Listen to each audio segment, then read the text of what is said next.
News super one, सत्याचा बुलंद आवाज। अशाच ताज्या महत्त्वपूर्ण घडामोडी बघण्यासाठी सबस्क्राइब करा न्यूज सुपर वन।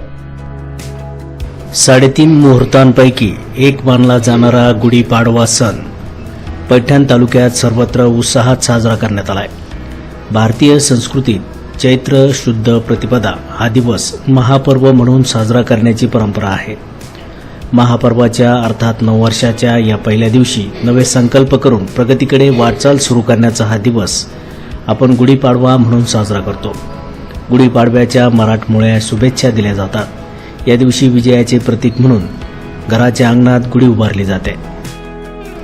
पैठण तालुक्याचे आमदार विलास भुमरे यांनी सहकुटुंब उभारलेल्या गुढीची मनोभावे पूजा केली आहे। तसेच सर्व नागरिकांना नूतन वर्षाच्या शुभेच्छा त्यांनी यावेळी दिल्या। न्यूज सुपर वन साठी अनिस कुरेशी, छत्रपती संभाजीनगर।